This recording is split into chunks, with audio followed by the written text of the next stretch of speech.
the encounter seemed welcome. He had always a word and sometimes a smile for me. When summoned by formal invitation to his presence, I was honoured by a cordiality of reception that made me feel I really possessed the power to amuse him, and that these evening conferences were sought as much for his pleasure as for my benefit.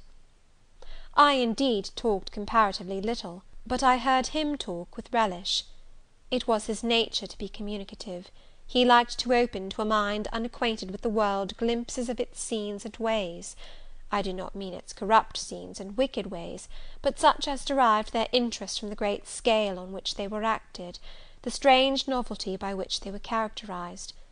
And I had a keen delight in receiving the new ideas he offered, in imagining the new pictures he portrayed, and following him in thought through the new regions he disclosed, never startled or troubled by one noxious illusion. The ease of his manner freed me from painful restraint. The friendly frankness, as correct as cordial, with which he treated me, drew me to him. I felt at times as if he were my relation rather than my master. Yet he was imperious sometimes still; but I did not mind that. I saw it was his way. So happy, so gratified did I become with this new interest added to life, that I ceased to pine after kindred.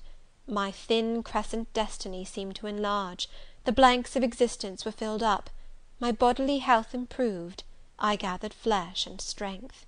And was Mr. Rochester now ugly in my eyes? No, reader. Gratitude and many associations, all pleasurable and genial, made his face the object I best liked to see. His presence in a room was more cheering than the brightest fire. Yet I had not forgotten his faults; indeed I could not, for he brought them frequently before me. He was proud, sardonic, harsh to inferiority of every description. In my secret soul I knew that his great kindness to me was balanced by unjust severity to many others. He was moody too, unaccountably so.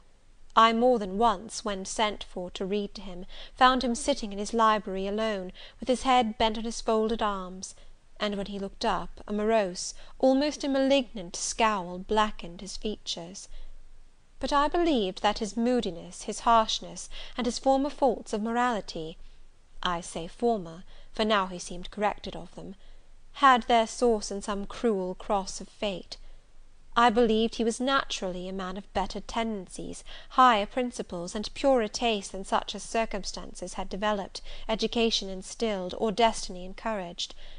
I thought there were excellent materials in him, though for the present they hung together somewhat spoiled and tangled.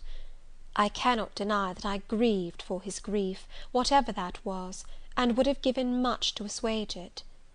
Though I had now extinguished my candle and was laid down in bed, I could not sleep for thinking of his look when he paused in the avenue, and told how his destiny had risen up before him, and dared him to be happy at Thornfield.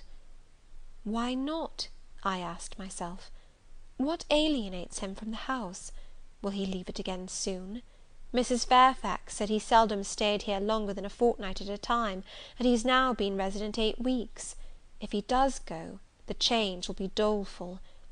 Suppose he should be absent spring, summer, and autumn, how joyless sunshine and fine days will seem! I hardly know whether I had slept or not after this musing. At any rate, I started wide awake on hearing a vague murmur, peculiar and lugubrious, which sounded, I thought, just above me. I wished I had kept my candle burning.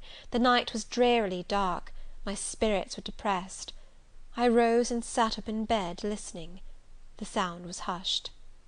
I tried again to sleep, but my heart beat anxiously, my inward tranquillity was broken. The clock, far down in the hall, struck 2. Just then it seemed my chamber door was touched, as if fingers had swept the panels in groping away along the dark gallery outside. I said, "Who is there?" Nothing answered. I was chilled with fear. All at once I remembered that it might be Pilot, who, when the kitchen door chanced to be left open, not unfrequently found his way up to the threshold of Mr. Rochester's chamber. I had seen him lying there myself in the mornings. The idea calmed me somewhat. I lay down. Silence composes the nerves, and as an unbroken hush now reigned again through the whole house, I began to feel the return of slumber. But it was not fated that I should sleep that night. A dream had scarcely approached my ear, when it fled affrighted, scared by a marrow-freezing incident enough. This was a demonic laugh, low, suppressed, and deep, uttered as it seemed at the very keyhole of my chamber door. The head of my bed was near the door, and I thought at first the goblin laugher stood at my bedside, or rather crouched by my pillow; but I rose, looked round, and could see nothing; while, as I still gazed, the unnatural sound was reiterated, and I knew it came from behind the panels. My first impulse was to rise and fasten the bolt; my next, again to cry out, "Who is there?" Something gurgled and moaned. Ere long, steps retreated up the gallery towards the third-story staircase. A door had lately been made to shut in that staircase. I heard it open and close, and all was still. Was that Grace Poole? And is she possessed with a devil? thought I. Impossible now to remain longer by myself. I must go to Mrs. Fairfax. I hurried on my frock and a shawl. I withdrew the bolt and opened the door with a trembling hand. There was a candle burning just outside, and on the matting in the gallery. I was surprised at this circumstance, but still more was I amazed to perceive the air quite dim, as if filled with smoke; and while looking to the right hand and left, to find whence these blue wreaths issued, I became further aware of a strong smell of burning. Something creaked. It was a door ajar, and that door was Mr. Rochester's, and the smoke rushed in a cloud from thence. I thought no more of Mrs. Fairfax, I thought no more of Grace Poole or the laugh. In an instant I was within the chamber. Tongues of flame darted round the bed, the curtains were on fire. In the midst of blaze and vapour, Mr. Rochester lay stretched motionless in deep sleep. "Wake, wake!" I cried. I shook him, but he only murmured and turned; the smoke had stupefied him. Not one moment could be lost, the very sheets were kindling. I rushed to his basin and ewer; fortunately one was wide and the other deep, and both were filled with water. I heaved them up, deluged the bed and its occupant, flew back to my own room, brought my own water jug, baptized the couch afresh, and by God's aid succeeded in extinguishing the flames which were devouring it. The hiss of the quenched element, the breakage of a pitcher which I flung from my hand when I had emptied it, and above all the splash of the shower bath I had liberally bestowed, roused Mr. Rochester at last. Though it was now dark, I knew he was awake, because I heard him fulminating strange anathemas at finding himself lying in a pool of water. "Is there a flood?" he cried. "No, Sir," I answered, "but there has been a fire. Get up, do! You are quenched now. I will fetch you a candle." "In the names of all the elves in Christendom, is that Jane Eyre?" he demanded. "What have you done with me? Witch, sorceress? Who was in the room besides you? Have you plotted to drown me?" "I will fetch you a candle, Sir, and in Heaven's name get up! Somebody has plotted something; you cannot too soon find out who and what it is." "There, I am up now; but at your peril you fetch a candle yet. Wait 2 minutes till I get into some dry garments, if any dry there be. Yes, here is my dressing gown. Now run!" I did run. I brought the candle which still remained in the gallery. He took it from my hand, held it up, and surveyed the bed, all blackened and scorched, the sheets drenched, the carpet round swimming in water. "What is it? And who did it?" he asked. I briefly related to him what had transpired, the strange laugh I had heard in the gallery, the step ascending to the third story, the smoke, the smell of fire which had conducted me to his room, in what state I had found matters there, and how I had deluged him with all the water I could lay hands on. He listened very gravely. His face, as I went on, expressed more concern than astonishment. He did not immediately speak when I had concluded. "Shall I call Mrs. Fairfax?" I asked. "Mrs. Fairfax? No, what the deuce would you call her for? What can she do? Let her sleep unmolested." "Then I will fetch Leah, and wake John and his wife." "Not at all, just be still. You have a shawl on. If you are not warm enough, you may take my cloak yonder.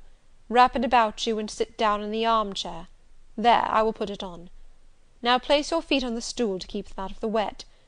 I am going to leave you a few minutes. I shall take the candle.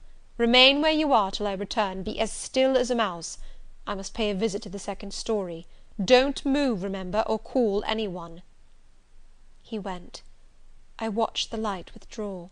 He passed up the gallery very softly, unclosed the staircase door with as little noise as possible, shut it after him, and the last ray vanished. I was left in total darkness. I listened for some noise, but heard nothing. A very long time elapsed. I grew weary. It was cold in spite of the cloak, and then I did not see the use of staying, as I was not to rouse the house. I was at the point of risking Mr. Rochester's displeasure by disobeying his orders, when the light once more gleamed dimly on the gallery wall, and I heard his unshod feet tread the matting. I hope it is he, thought I, and not something worse. He re-entered, pale and very gloomy. "I have found it all out," said he, setting his candle down on the washstand. "It is as I thought." "How, Sir?" He made no reply, but stood with his arms folded, looking at the ground. At the end of a few minutes, he inquired, in rather a peculiar tone, "I forget whether you said you saw anything when you opened your chamber door?" "No, Sir, only the candlestick on the ground." "But you heard an odd laugh? You have heard that laugh before, I should think, or something like it?" "Yes, Sir, there is a woman who sews here, called Grace Poole. She laughs in that way. She is a singular person." "Just so, Grace Poole, you have guessed it. She is, as you say, singular, very. Well, I shall reflect on the subject. Meantime, I am glad that you are the only person besides myself acquainted with the precise details of to-night's incident. You are no talking fool. Say nothing about it. I will account for this state of affairs," pointing to the bed, "and now return to your own room. I shall do very well on the sofa in the library for the rest of the night. It is near 4. In 2 hours the servants will be up." "Good night, then, Sir," said I, departing. He seemed surprised, very inconsistently so, as he had just told me to go. "What!" he exclaimed, "are you quitting me already, and in that way?" "You said I might go, Sir." "But not without taking leave? Not without a word or two of acknowledgment and good will? Not, in short, in that brief, dry fashion? Why, you have saved my life, snatched me from a horrible and excruciating death, and you walk past me as if we were mutual strangers. At least shake hands." He held out his hand. I gave him mine. He took it first in one, then in both his own. "You have saved my life. I have a pleasure in owing you so immense a debt. I cannot say more. Nothing else that has being would have been tolerable to me in the character of creditor for such an obligation; but you, it is different. I feel your benefits no burden, Jane." He paused, gazed at me, words almost visible trembled on his lips, but his voice was checked. "Good night again, Sir. There is no debt, benefit, burden, obligation in the case." "I knew," he continued, "you would do me good in some way, at some time. I saw it in your eyes when I first beheld you. Their expression and smile did not—" Again he stopped. "Did not," he proceeded hastily, "strike delight to my very inmost heart so for nothing. People talk of natural sympathies. I have heard of good genii. There are grains of truth in the wildest fable. My cherished preserver, good night." Strange energy was in his voice, strange fire in his look. "I am glad I happened to be awake," I said, and then I was going. "What! You will go?" "I am cold, Sir." "Cold? Yes, and standing in a pool. Go, then, Jane, go." But still he retained my hand, and I could not free it. I bethought myself inexpedient. "I think I hear Mrs. Fairfax move, Sir," said I. "Well, leave me." He relaxed his fingers, and I was gone. I regained my couch, but never thought of sleep. Till morning dawned, I was tossed on a buoyant but unquiet sea, where billows of trouble rolled under surges of joy. I thought sometimes I saw beyond its wild waters a shore, sweet as the hills of Beulah; and now and then a freshening gale, wakened by hope, bore my spirit triumphantly towards the bourne. But I could not reach it, even in fancy. A counteracting breeze blew off land, and continually drove me back. Sense would resist delirium, judgment would warn passion. Too feverish to rest, I rose as soon as day dawned. Chapter XV.